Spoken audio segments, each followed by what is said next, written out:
Hello again and welcome to the Warhammer 40k Imperial Guard Tactics video. Now before we get into today's video, I would like to say a big thank you to Biff Hammer for sending in some awesome action shots of his armies fighting in some kill team games. I believe there's some action shots of his raptors facing down multiple enemies. It looks like a lot of chaos going on there as well. So thank you Biff for sending in these pictures. Really enjoy the action shots, really enjoy the pictures in general. If anyone else has got any cool pictures they want me to use in my videos, please post them on my Facebook page. There will be a link down in the description below. So without further ado, we're going to be doing another regiment review today, guys. And we're going to be doing one of the big two. We're going to be doing Cadian today. Okay?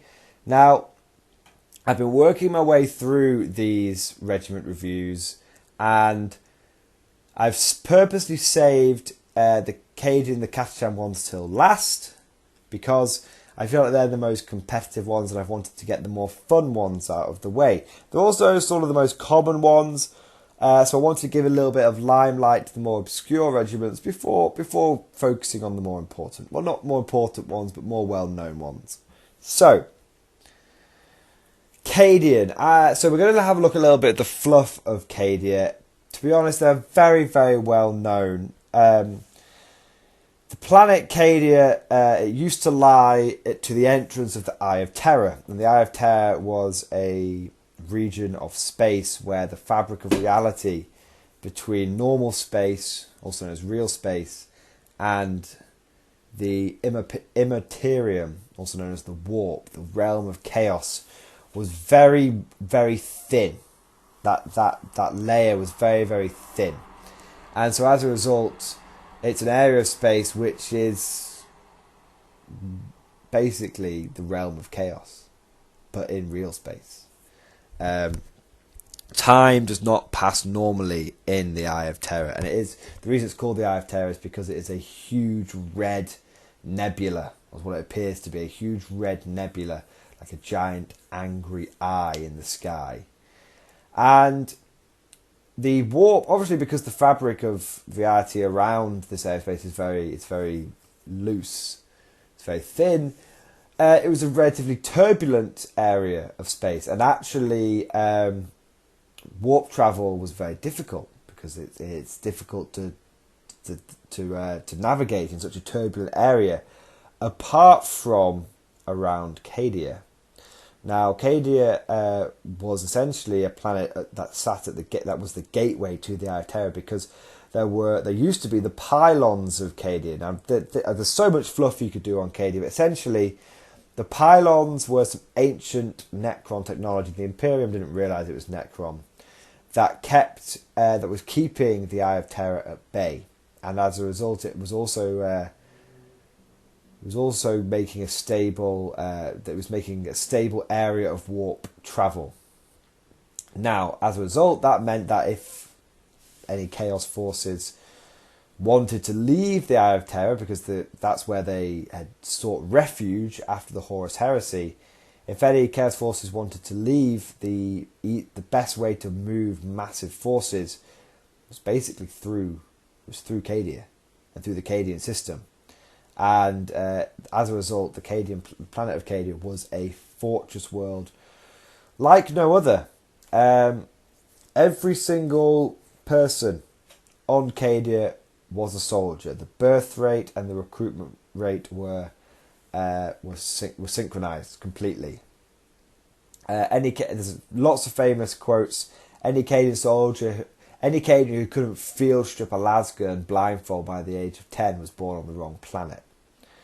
The entire planet was mobilized, was militarized. And you might say, well, that's impossible. What about people like running factories and stuff like that?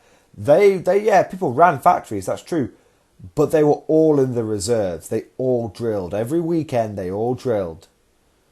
You know, it was work, drill, to the point that even Mordians would have got a bit of a hard-on about it. And because Cadia is such an important planet, because it's the bulwark against any excursions by the Chaos forces, it had to produce and it had to be armed with some of the best equipment out there. So the Cadian, some of the Cadian body armor, the Cadian las guns, were all of a very, very high quality. And the Cadian soldiers themselves were very, very good. Very disciplined, very strategic. Overall, some of the best soldiers in the Imperium. And there's a bit of an issue that some people used to have with them, because they used to be, or Games Workshop used to say that in previous coaches that other regiments wanted to be like the Cadians so much they mimicked them in every way. That was just an excuse that they only had to sell one kind of plastic, well, a couple of plastic kits basically. But long story short, Cadian equipment is very, very good, and the Cadian soldiers are very, very good as well. So that's the fluff. Now, well, there is a little bit more. Basically, in the last crusade launched by Abaddon the Despoiler, the Herald, the sort of chosen of chaos, Cadia finally, after 13 Black Crusades, Cadia fell.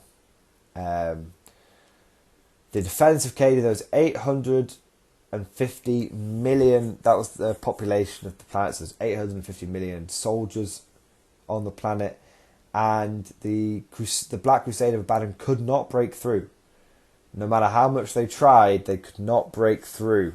So eventually, Abaddon said, if I cannot have this planet, then I will destroy this planet. And he launched one of the Blackstone fortresses, one of the ancient, almost small moon-sized space stations. And he launched one of them he sacrificed one of his greatest assets to destroy Cadia. And the planet was destroyed. And then the pylons were destroyed, and then the Eye of Terror burst forth onto the world, and that's where we get the Cicatrix Maledictum from, which is the Eye of Terror is no longer an eye; it is a scar that splits the galaxy in two. And there's a whole load of other fluff. I mean, we've been talking about fluff for 7 minutes, so I don't want to go too much into it because this video isn't a fluff video. But long story short, Cadians are very used to fighting chaos. They are very disciplined. They are some of the best soldiers that the Imperium has to offer. Now, they are not dying out. There are lots of Cadian regiments that were spread all over the galaxy.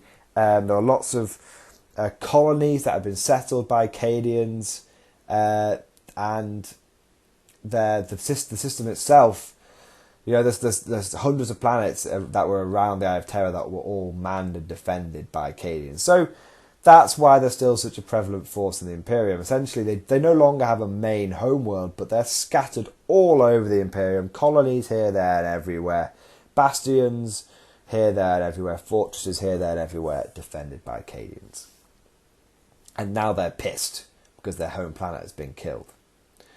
So, with that in mind, what is the regiment trait? Well, it is Born Soldiers. And it is a very, very powerful regimental doctrine. So, Cadian, Born Soldiers. Cadians are raised from birth to fight the Imperium's endless wars. Decades of rigorous firing drills have forged them into expert sharpshooters. Reroll hit rolls of 1 in the shooting phase for units with this doctrine if they did not move in the previous movement phase. If an infantry unit with this doctrine is issued the take aim order and did not move in the previous movement phase, reroll all failed hit rolls for the unit until the end of the phase instead. Wowzers. So, if you stay still with any Cadian unit, not just infantry, but any Cadian unit, if you stay still, you reroll 1s to hit. Flat reroll 1s to hit. Fantastic. Because what this allows you to do is no longer do you have to choose between take aim or first rank fire, second rank fire. If you stay still, you get both, which is absolutely great. Really, really increases your damage output.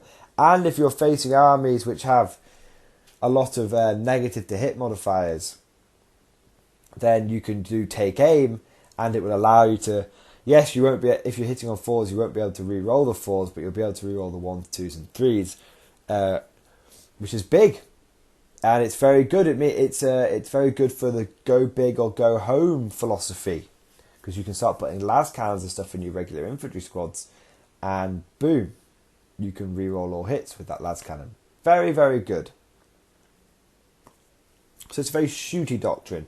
The main downside to it is the fact that you have to consider the fact that you're going to be standing still, which means you're not going to be very mobile, which tends to encourage gunlining. Yeah, that's not great, but the fact that you can afford to gunline potentially for a turn, but you've also got to remember it affects your tanks. So your infantry can move forward, pushing up the board, and your tanks can get inbuilt rerolls. Now, when your infantry have taken ground and are digging in and holding significant objectives on the board, then you can start getting the advantage of rerolling your ones on your infantry as well. Obviously, plasma is big in Cadian squads and Cadian units because overcharging is so much less of a risk. What to say? This regiment trait directly increases your damage output. That's what's so good about this. No ifs, ands, or buts about it. It directly increases your damage output, and it's not situational. You're always going to be shooting. There's never going to be a situation in the Imperial Guard where you're not going to be shooting. So that's why it's good. It's always in play, and it increases damage output, and it lends itself, and it has versatility. Now, there is an argument where you have to, that there's sort of the endless debate, which is, when you are shooting your infantry, do you first rank fire, second rank fire, or do you take aim? Because if you've got a pure infantry, a pure lasgun squad, it's actually statistically better for you to do first rank fire, second rank fire, and have to get more shots with reroll ones to hit. However, if you're running a unit which has lots of special weapons where first rank fire, second rank fire isn't really going to help. For example, you might have a heavy weapons squad, a veteran team, special weapons squad, command squad. There's lots of situations where it might come into play. Then you want to take aim. You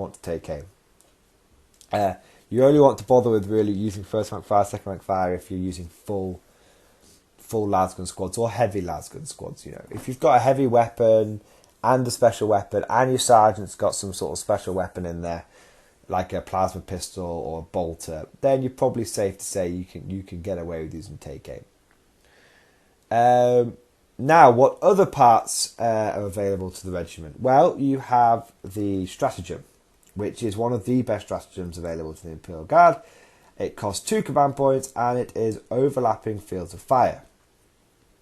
It's very simple. When one of your Cadian units causes an unsaved wound to an enemy unit in the shooting phase, you then spend, when that unit has finished its shooting, you can spend 2 command points, you do overlapping fields of fire, and all other Cadian units from your army get +1 to hit. Very, very nice.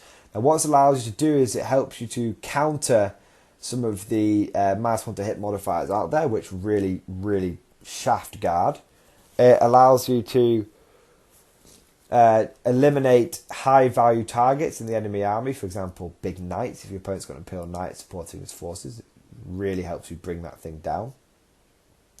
It helps turn your tank commanders into Pasks. Now, Pask is a special character available to the Cadians who is a tank commander who gets to do 2 orders a turn, but most importantly, he hits on 2s. And if he stays still, he gets to reroll 1s, which means he hits like 97% of the time.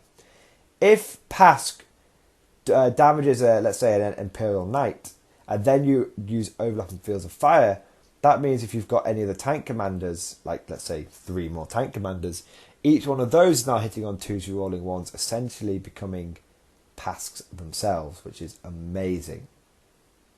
So it is a very, very good stratagem.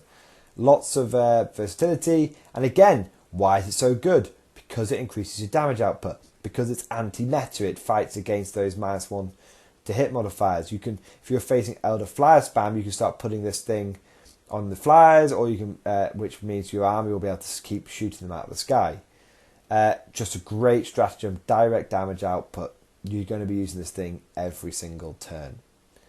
Now, Unlike some of the other regiments that we've talked about, there are actually some special characters which the Cadians have, which we should talk about. Okay, so we've already mentioned one, so we'll start there, and we're talking about Pask. Now, Knight Commander Pask is a Leman Russ special character. Now, very importantly, he is not like Sergeant Cronus for the Space Marines. Sergeant Cronus for the Space Marines is an infantry model that you can put in a tank, and he then, when that tank is destroyed, he pops out and he keeps fighting. So he's actually very difficult to get rid of. Knight Commander Pask cannot leave his Leman Russ. Okay, he has to be in it. He is essentially a Leman Russ character with the character keyword. Now, he has over 10 wounds, guys, so before you get excited, yes, he can be targeted, not just not just the nearest unit. Okay. Now he can take any of the normal Leman Russ weapon options. Because he is a character, I don't believe you can give him relics. Okay, so you do not think you can put the Hammer of Sunderance on Pask. Okay, because his Leman Russ is the Hand of Steel. Okay, which essentially is his relic, but it doesn't have any bonuses. It's no different to a regular Leman Russ. The thing is about Pask is that he, even when he is fully degraded on 1 to 3 wounds, he hits on a 4+, which is incredible. Now he starts off with a battle cannon and a heavy bolter, but you can swap that battle cannon out for any other option. You can't, like I said, Pask is not an upgrade though. Like Sergeant Cronus, you can't start putting him in a Conqueror or anything like that. Okay, he only has access to the Codex options, no Forge World options. Okay. Honestly, in terms of using Pask, you probably want to go. He's very expensive. He is 55 points more than a normal Leman Russ, 25 points more than a regular tank commander. But he's worth it. He gets to do 2 tank orders, which means he can order himself and another tank, another Leman Russ. What's to say? Absolute beast, fantastic character. Should be in every competitive list. And again, what last thing to mention about him is because he is his own profile, he doesn't count as a tank commander. Unlike other armies, you can essentially take 4 tank commanders because you can take Pask and 3 other Cadian tank commanders. So fantastic unit there. Could do a whole video reviewing Knight Commander Pask. You then have bloody hell, Lord Castellan Creed. He is an infantry model. He is like a super company commander. He has the same stats as a company commander, absolutely identical, except the fact that he has leadership 9 and he has a 4+ regular save. He comes with 2 hotshot lads pistols, which you'll probably never use, and a power sword. That's already included in his cost. His cost is 55 points as per the latest FAQ. Comes with a 5+ invulnerable save. He can issue orders up to 12 inches. That's one of his rules, his Supreme Commander. So not 6 inches, 12 inches. You don't really need a Vox when you've got Creed, because he's essentially got a 24-inch bubble for his orders. And he can issue 3 orders. So unlike a regular company commander who can only issue 2, he can issue 3.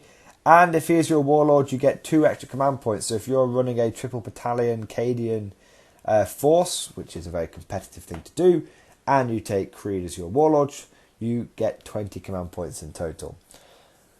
Very nice. Now, his Warlord trait is the Cadian one.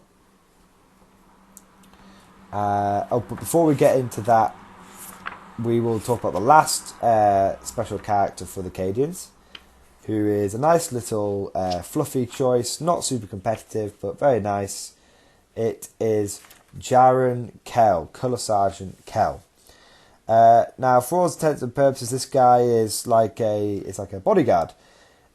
He's like a one-man command squad in a funny sort of way. He comes with a regimental standard, which allows the colours of the Cadian 8th, which allows all Cadian units within 6 inches to reroll failed morale tests. So it's a So it's nice to have. He's a tough old boot. He's got weapon skill 3+, ballistic skill 3+, strength 3, toughness 3, 4 wounds, 3 attacks, leech 7, and a 4+ save. He doesn't have an invulnerable save though. But that's still pretty good for an elite choice commander. So he's got one extra wound than a platoon commander. He comes with a power fist and a power sword. So he is tricked out for combat. Which is a bit of a, but again, this points costs are included in his cost. He has another special rule called Listen Up Maggots, which you can make one additional order with a single friendly Cadian officer within 6 inches of Colour Sergeant Kel each of your turns. That's the main reason you take him. He's 45 points, guys, and you take him so you get an extra order. Cadians have access to have access to lots and lots of orders, because you get just looking at infantry orders alone, you get 6 from your company commanders, 3 from your platoon commanders, then you get, which is 9, then you get 3 more from Creed, which is 12, then you get another one from Colour Sergeant Kel, which is 13, and then if you use the Inspired Tactics stratagem, you get 14, and then when we look at the Warlord trait in a moment, you can get even more. Then you're not even taking into account the tank orders, because they get 3 tank commanders, which is another 3 orders, which puts you up to 18, and then Pass can do 2. Puts you up to 20. So Cadian's can issue a maximum of 20 orders in a turn. Not too well. A standard of 20 orders in a turn if you've got 3 tank commanders, Pass, and all the infantry. That's a lot of orders. He also has the ability Swarm Protector, or D6 each time Lord Castellan Creed loses a wound whilst within 3 inches of Colour Sergeant Kel, and a 2+. Lord Castellan Creed does not lose a wound, but Kel suffers a mortal wound. This ability would be great if it wasn't just for Creed. As a result, it's very much a fluff choice. Colour Sergeant Kel is not super competitive, but your list won't be detracted by taking him either. Right. Let's take a look at the unique. We've looked at the unique characters, we've looked at the unique stratagem, we've looked at the regiment trait, we've looked at the fluff. Let's take a look at the unique Warlord trait for the Cadians. Okay? Now it is called Superior Tactical Training. Cadian officers are known for their strategic excellence as are those they command. Their long training and curt, well-established battle cant allows them to issue the right orders at the right time with consummate speed and efficiency. That's actually a really wordy sentence. Basically, roll a dice each time your Warlord issues an order or tank order. On a 4+, that order can affect additional Cadian unit of the same type as the original target, infantry or Leman Russ, within 6 inches of the Warlord. So every time you issue an order, roll a 4+, and you can issue the same order for freebies to a unit within 6 inches of the Warlord. Very, very nice. Combine this with the laws of command, and every time you issue an order, you roll a 4+ for your superior tactical training, and you can issue the same order to another unit. And then with the laws of command on a 4+, you can issue another order to the same unit again. And I believe that starts stacking. So you roll a 4+ the laws of command, and then you roll a 4+ to see if that additional order stacks onto the unit next to it. Which means, in theory, if you've got Creed, he can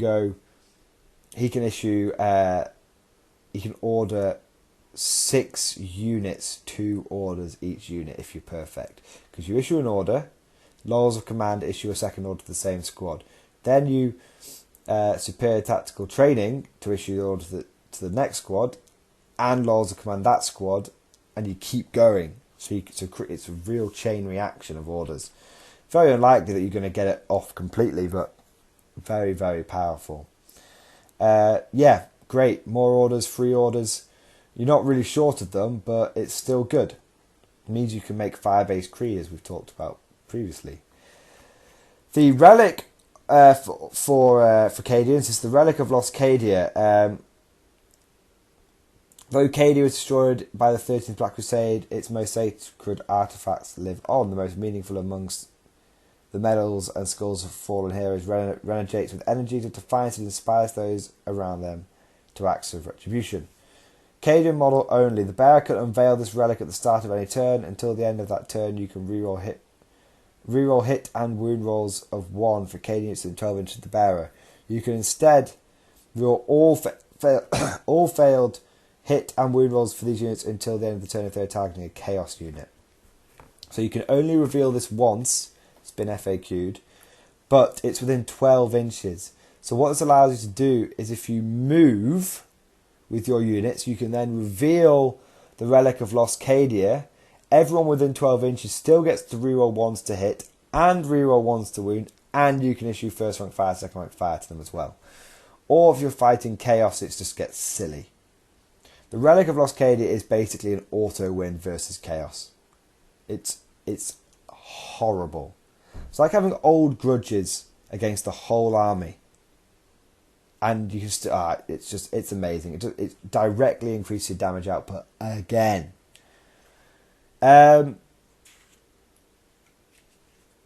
Yes, so the last thing to talk about is the unique Cadian orders. Now you'll note the fact that I say orders plural because Cadian gets access to 2.